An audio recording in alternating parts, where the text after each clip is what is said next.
Olá, olá, pessoal, tudo bem? Olá, pessoal.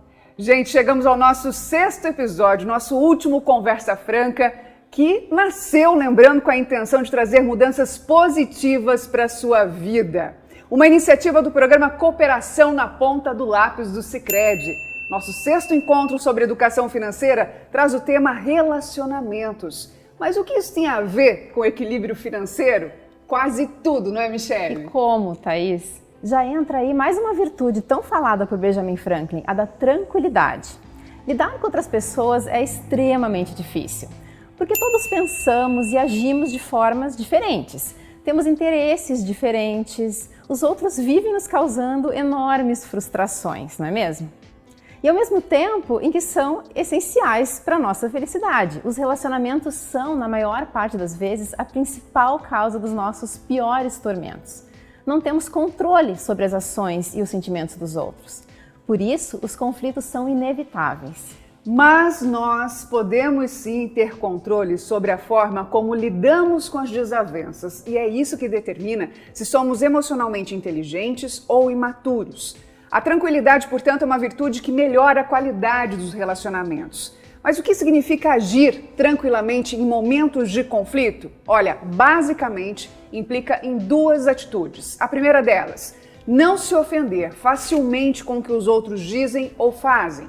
E a segunda, evitar ofender os outros. Sabemos que essas não são tarefas fáceis, gente. Mas ele pode nos ajudar a clarear as ideias. Eu quero chamar agora para o nosso bate-papo para debatermos relacionamentos versus dinheiro, o Gustavo Arnes, idealizador do Congresso Internacional da Felicidade e também cofundador do Centro de Estudos de Felicidade. Seja muito bem-vindo, Gustavo. Salve, salve, Thaís, Michele. Que alegria estar aqui com vocês, elaborando um pouquinho mais sobre o tema. Então, Gustavo, a gente está falando aqui de felicidade, de manter a tranquilidade quando o assunto é dinheiro. E essa não é uma tarefa muito fácil para muitas famílias. De que maneira a gente consegue adquirir essa sabedoria? Porque é uma sabedoria, não é? Realmente, esse é, de fato, sempre um grande desafio. E talvez nesse momento de pandemia esteja ainda mais premente olharmos para essa questão de como é que nós nos relacionamos com o dinheiro e como é que nós podemos buscar tranquilidade nessa área financeira. A tranquilidade enquanto virtude, como vocês bem trouxeram nesse estudo do Franklin, ela de alguma forma se conecta com os estudos da ciência da felicidade, porque a psicologia positiva, que é hoje um dos principais pilares dessa recente ciência da felicidade, mas já também com algumas décadas de estudo no campo científico, tem um estudo muito interessante sobre as virtudes e forças de caráter, onde foram se buscar historicamente nas principais correntes filosóficas, as principais civilizações de toda a história da humanidade, se existiriam um grupo comum de virtudes valorizadas ao longo do tempo. E encontrou-se sim esse grupo de virtudes. Os estudos do Benjamin Franklin até fizeram parte, porque boa parte dos estudos são elaborados nos Estados Unidos. No nosso cérebro, a área responsável pelas decisões de longo prazo, pelo planejamento, e então, inclusive, pela contenção dessa impulsividade é o córtex pré-frontal. E quando nós estamos muito cansados, muito estressados, muito ansiosos, o que de certa forma é um estado bastante natural nos dias de hoje, o que acontece é que o córtex pré-frontal ele é como se fosse desativado, porque outras áreas do cérebro entram em ação justamente para que a gente tome decisões rápidas, no sentido dessa compreensão de que estamos em perigo. Quando nós nos sentimos ansiosos e estressados, o nosso cérebro compreende que ele precisa reagir rapidamente. Então, justamente nesse momento, quando nós mais precisamos dessa área do cérebro que nos auxilia no raciocínio elaborado e de longo prazo, ela está sequestrada, ela não está operando. Então, é muito importante que a gente consiga encontrar um estado interior de mais calma, de mais tranquilidade, como nós estamos abordando aqui justamente para que essa área importante do cérebro esteja disponível para nós, para que a gente possa tomar essas decisões de longo prazo que vão nos favorecer. Então, encontrar esse estado de calma é muito importante. E aqui eu preciso dizer, porque quando a gente conversa com os empresários sobre calma, normalmente eles associam isso a uma ideia de lentidão ou a uma ideia de ter que ter muito tempo disponível, o que não é uma realidade para a maioria dos empresários no dia de hoje. Então, a gente precisa desmistificar um pouquinho essa ideia de calma. Um estado de calma, um estado de tranquilidade interno, ele não tem nada a ver com as questões externas.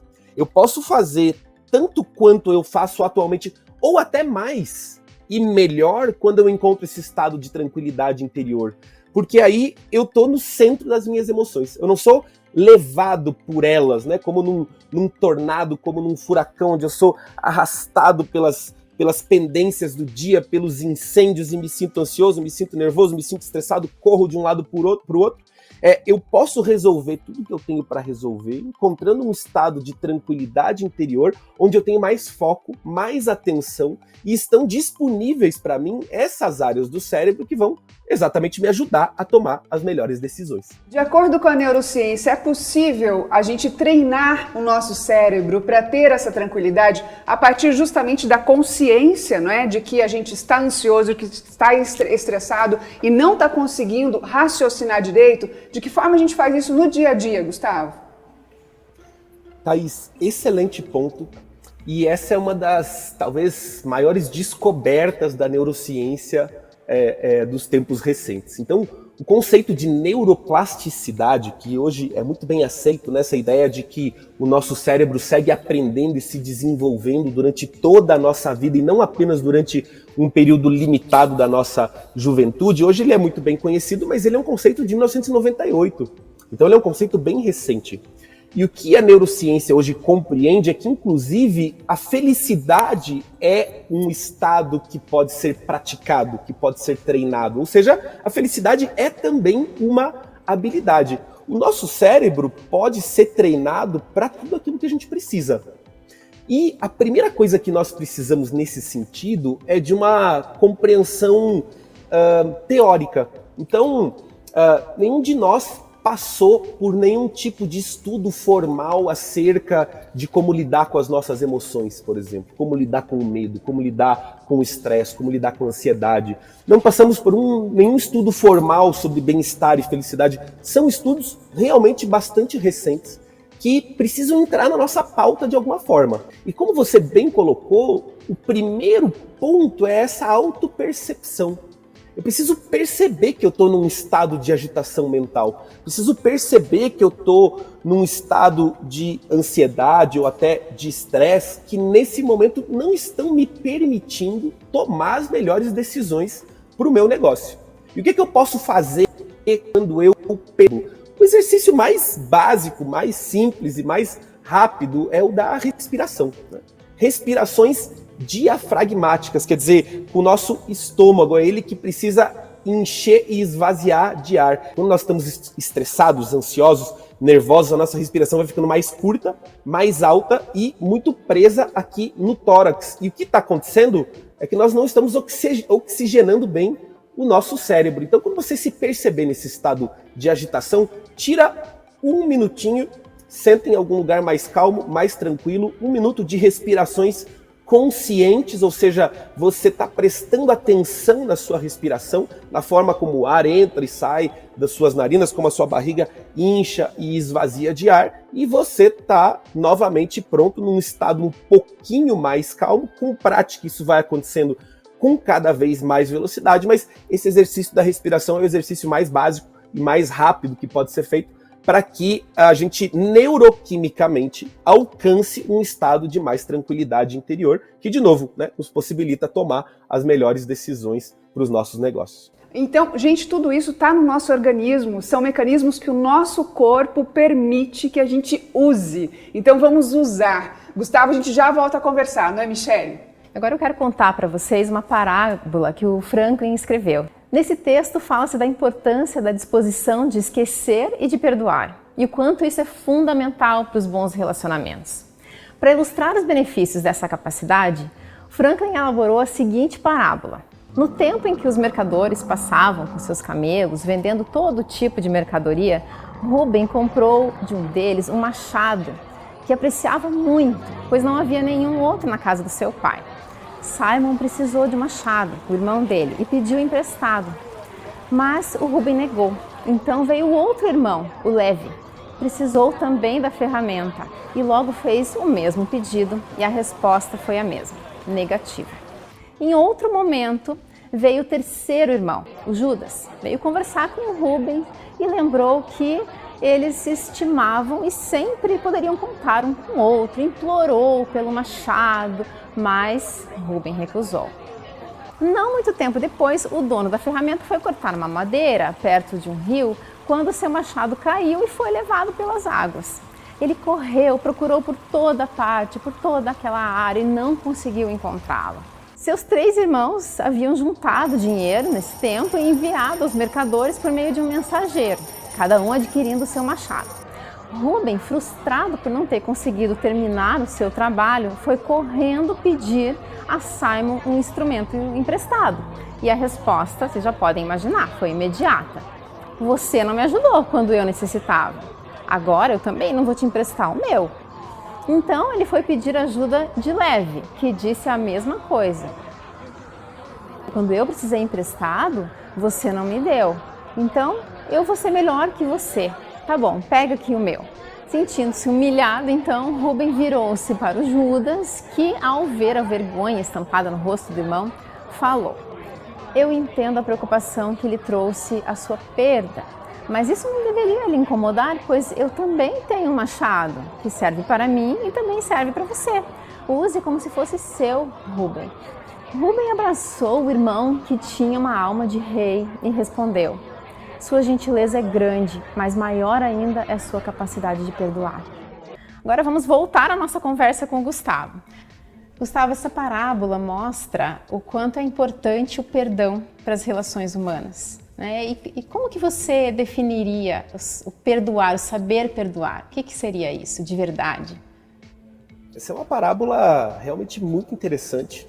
E o perdão, dentro da ciência da felicidade, ele é compreendido como uma dessas forças de caráter que eu mencionei anteriormente.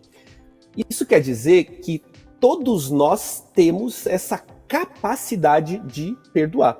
Tem uma metáfora muito boa que nos ajuda a compreender um pouco melhor, que é imaginarmos que nós sentimos as emoções que nós sentimos como se fosse através de um tubo por onde elas passam, né?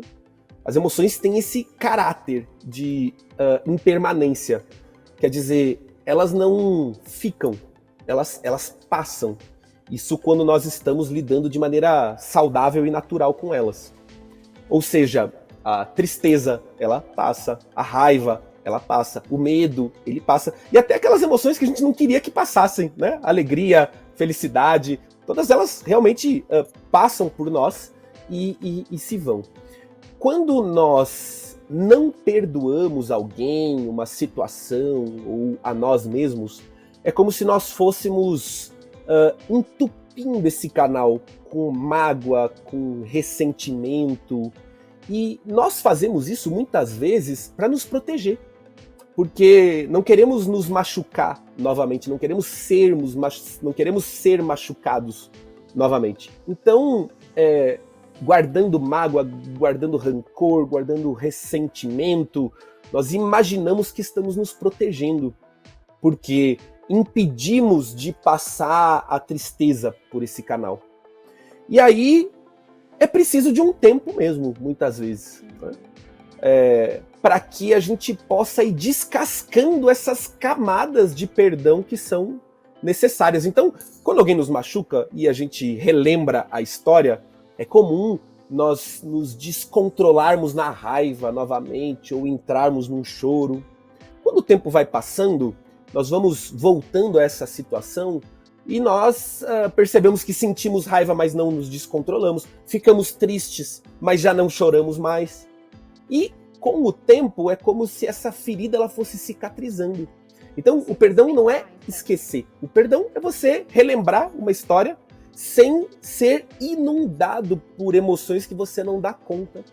Teria que respeitar esse tempo, né? Também não é um processo que precisa ser acelerado para acontecer. Seria isso, né? É como arrancar um espinho e esperar que o corpo cicatrize. Perfeito, né? Tempo para um processo realmente, para alguns mais rápido, para alguns um pouco mais lento. Agora, com a consciência de que esse perdão ele está se dando e que não adianta muitas vezes a gente querer mentalmente perdoar alguém, né? Puxa, eu quero perdoar aquela pessoa e às vezes a gente quer perdoar, mas não consegue. Então, de certa forma, é como se a gente fosse preparando o terreno, né? Compreendendo um pouco mais da situação, compreendendo um pouco mais da outra pessoa, compreendendo um pouco mais do momento que aquela pessoa estava atravessando durante aquela situação. Para quê? Para que a gente vá preparando esse terreno onde o perdão pode brotar genuinamente.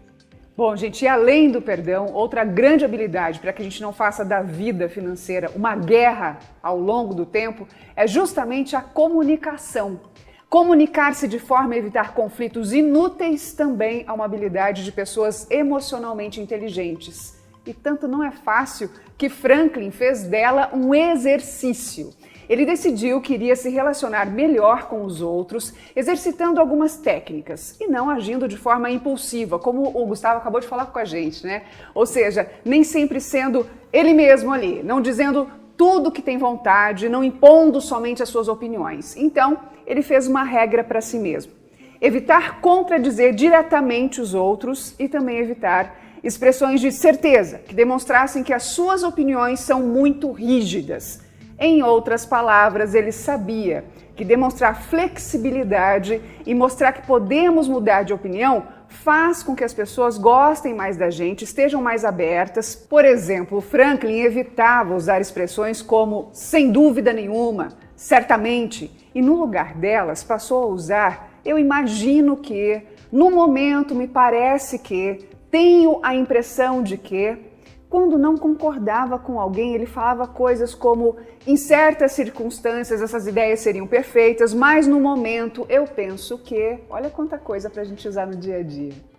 Na verdade, ele adorava discordar das outras pessoas, né? Para ele, discussões e debates eram um prazer, pois ele sabia argumentar muito bem. Afinal, os filósofos aprendem a fazer isso como ninguém. E discutir como um bom filósofo e sair com a sensação de vitória não é algo fácil, não.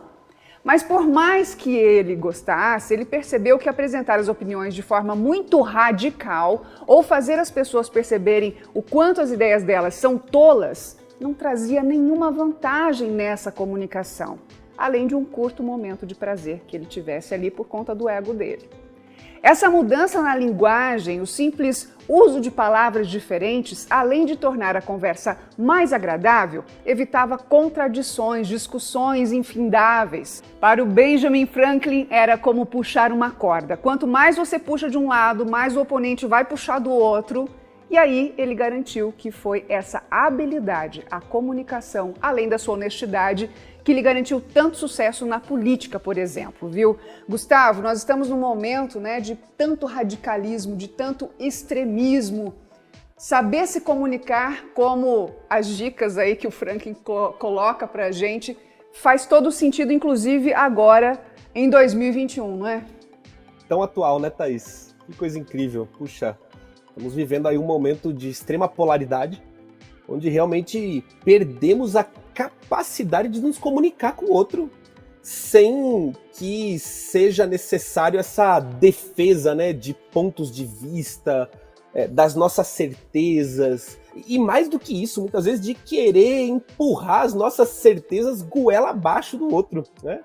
Então, essas dicas de comunicação, elas são excelentes, elas são, nesse momento que nós estamos atravessando, fundamentais para que a gente possa estabelecer o diálogo. E eu quero aproveitar e recomendar aqui também os trabalhos do professor Marshall Rosenberg na comunicação não violenta, que percebe que a nossa forma natural de comunicação, até conosco mesmo, com os nossos familiares, com os nossos amigos, com os nossos entes queridos, muitas vezes é violenta e nós nem percebemos, né? Que dirá num debate como esse que você citou, que é tão importante na nossa construção de democracia, inclusive. Exatamente. Se a gente põe dinheiro, né? Estamos falando aqui de dinheiro, né, pessoal? De vida financeira, de educação financeira. Se eu não tenho a escuta ativa também, Gustavo, a gente perde o jogo, né? Tanto um lado como o outro, porque no final das contas, o que a gente guarda depois é muita mágoa e não há uma conversa. Muito bem lembrado, né? Estamos falando aqui de um estado, inclusive, de qualidade de presença, né? Onde realmente eu estou aqui consciente no momento presente, escutando ativamente o que o outro está me trazendo. Quer dizer, dando o espaço interno para receber aquilo que o outro traz, sem julgamento, sem necessariamente ter que ter uma opinião sobre, e claro, né, focado no que o outro está me trazendo, sem estar ao mesmo tempo no celular, ouvindo a televisão ou qualquer outra coisa do tipo. Gustavo, os bons relacionamentos ajudam na nossa vida financeira? Sem dúvida. Né? Os relacionamentos, né? Hoje os pesquisadores da ciência da felicidade são categóricos em afirmar que se nós tivermos que elencar um componente como o mais importante para a nossa felicidade, seria os nossos relacionamentos. Ou seja, investir tempo, investir energia, investir o nosso foco de atenção na construção de relacionamentos saudáveis vai se reverter fortemente na construção do nosso bem-estar como um todo. E é claro que, nesse sentido, a questão financeira entra como mais um ingrediente de complexidade, né? Porque é um tabu realmente na nossa sociedade, mesmo dentro das famílias, mesmo dentro de relacionamentos íntimos, é um assunto bastante complexo, bastante complicado. E por que, na tua visão, Gustavo, isso ainda é um tabu? Até eu quero conversar com o nosso público aí. Na sua casa, você costuma falar sobre dinheiro? Ou naqueles momentos, né, Gustavo, a gente vai se casar, ou no momento que alguém falece, né, alguém morre, a gente há uma perda na família, e geralmente a gente tem que, assim, se virar nos 30 para conseguir controlar tudo o que está acontecendo. Por que ainda hoje a gente age dessa forma, Gustavo? Será que a gente adia o que é importante? O fato é que nós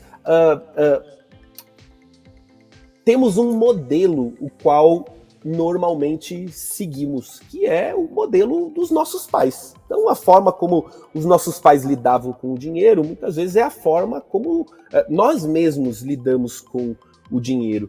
Então, e até interessante, né, Michele, que às vezes a gente tem a completa noção de que a gente está repetindo o padrão nocivo. Com certeza. Né? Repetindo um padrão familiar que já prejudicou a história da nossa família e a gente continua fazendo. É difícil, né, quebrar, Michele? né, e mudar.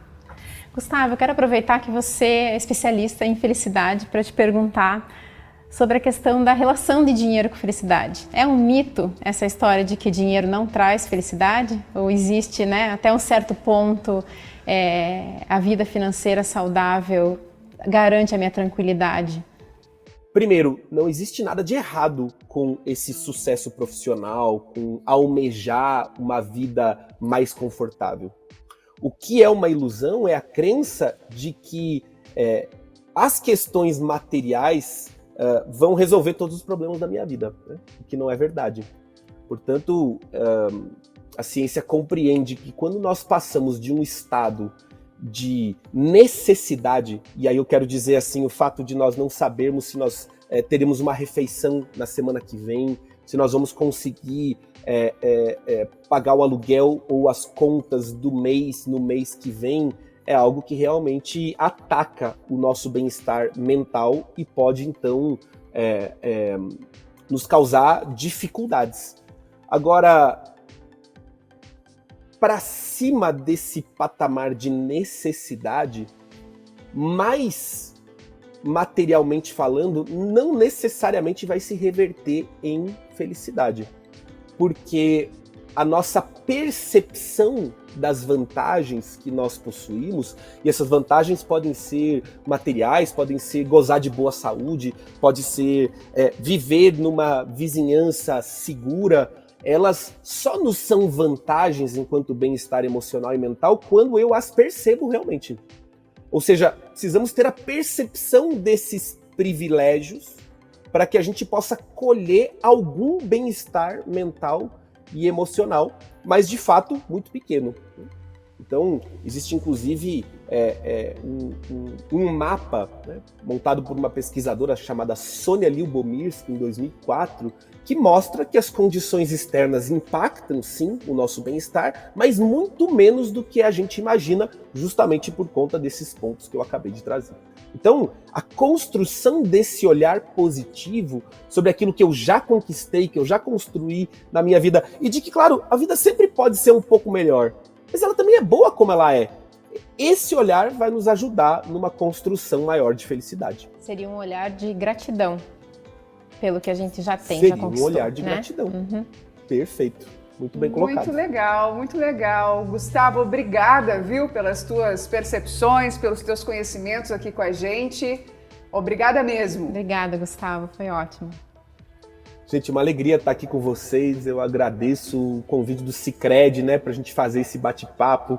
Uma grande honra, né, estar aqui com a Michele e com a Thaís debatendo esse tema que, para mim, é realmente muito motivador, porque operou diversas transformações na minha vida pessoal e na minha vida profissional, e eu espero que possa ter levado um pouquinho, né, do quanto esse tema me é importante para vocês que acompanham aqui o nosso podcast e estamos ouvindo. E o mais interessante é que, como operou na sua vida, você também compartilhou com milhares e continua compartilhando com milhares de pessoas essa ciência da felicidade e de como a gente usar os nossos relacionamentos, né? O tal do dinheiro, que ele não precisa ser exatamente um problema, Gustavo. Muito obrigada. Tchau, tchau. Obrigada, Gustavo. Tchau, pessoal. Até um mais. abraço. Tchau, tchau. E antes de terminarmos, eu quero te falar sobre o método de Benjamin Franklin para pôr em prática todas essas reflexões sobre o comportamento humano e que impactam muito na nossa vida financeira. Diga lá, Franklin! É fácil surgir com uma boa solução. O difícil é a tarefa da execução. Pois bem, mas para mudar de hábitos e adotar novas práticas é necessário um método, uma forma consistente de nos manter dentro da esfera da ação. A mudança de comportamento requer objetivos específicos, cuidadosamente definidos. E que tipo de método poderia se aplicar no desenvolvimento de virtudes? Vamos aprender o que o filósofo fazia e tentar fazer igual? Primeiro, cada virtude deve ser exercitada de forma consciente até que fique natural, que se transforme em um hábito. Depois, como qualquer outro hábito, começamos a agir sem pensar, sem precisar de muito esforço. Mas achar que vamos adquirir tantos novos hábitos e abandonar os antigos de uma vez só é uma ilusão. Eu logo percebi que tinha assumido uma tarefa mais difícil que imaginava. Enquanto eu empregava meus cuidados para evitar um defeito, outro aparecia. Foi o que Benjamin confessou na sua autobiografia. Ele chegou à conclusão de que deveria exercitar uma virtude de cada vez e depois de dominar uma, passaria a praticar a próxima da lista, até que tenha dedicado o tempo necessário para que todas passem a fazer parte do seu caráter. Para isso, ele escreveu: os hábitos ruins precisam ser substituídos por bons hábitos. Seguiu o conselho do matemático Pitágoras, inclusive, de que para adquirir uma habilidade é necessário um acompanhamento diário, trazendo para os dias de hoje, gente, é aquela expressão lifelong learning. Já ouviu falar? A vida é um eterno aprendizado. Foi muito interessante e prazeroso estar aqui com vocês no Conversa Franca, mudança de hábitos para uma vida próspera. Desejo que você realmente mude, transforme a sua vida financeira a partir de todos os aprendizados trazidos nestes 6 encontros. Mais uma iniciativa do programa Cooperação na Ponta do Lápis do Sicredi. Michele, quero agradecer aqui pela parceria, tá bom? Foi muito gostoso mesmo ouvir, trazer os seus conhecimentos, né? E para você aí, um beijo também, gente. Valeu a companhia. Foi ótimo, Thaís. Muito obrigada. Obrigada pela participação, pessoal.